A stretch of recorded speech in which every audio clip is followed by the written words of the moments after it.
I would like to share a story that happened to me almost a year ago. After living with my husband for more than 2 decades, I began to feel an overwhelming desire to add some variety to our lives. Our communication had become sparse, and our household chores and marital duties had become monotonous and boring.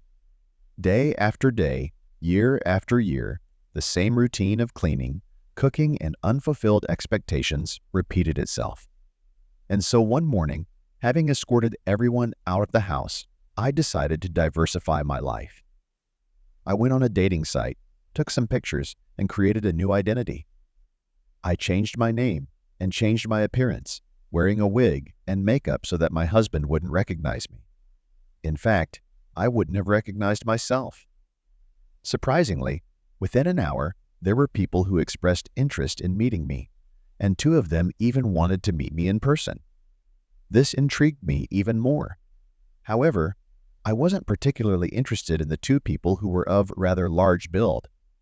However, one man caught my attention.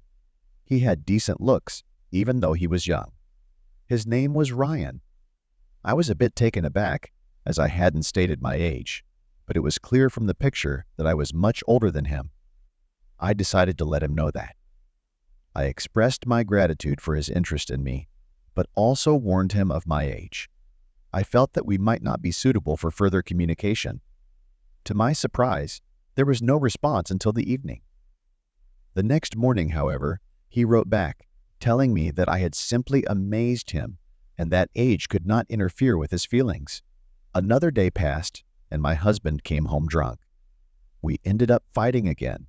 He went up to his room and went to bed, and I sat in the kitchen in anger. At this point, I called Ryan and agreed to meet with him immediately to get my mind off of everything that had happened. Without any hesitation, he agreed. I freshened up, got dressed, and angrily walked out of the house, slamming the door behind me. We agreed to meet at a coffee shop, and when Ryan saw me, he jumped up from his chair and invited me to join him at the table. He was taller than me, slim and dressed in a rather expensive outfit. He then walked over to the counter and brought 2 cocktails. Later, he ordered a glass of champagne for each of us.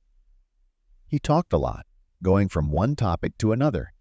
After finishing the champagne, he suggested we take a walk around the city.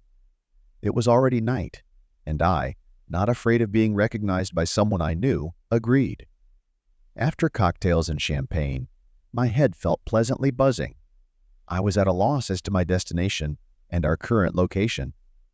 We stopped in front of a house with dark windows. "Should we go inside?" asked Ryan, gesturing towards the house. "What's in there?"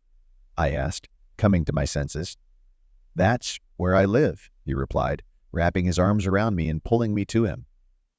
Even though I realized the consequences of visiting his house, I still accepted his invitation. Setting aside all preconceptions, we headed toward his place.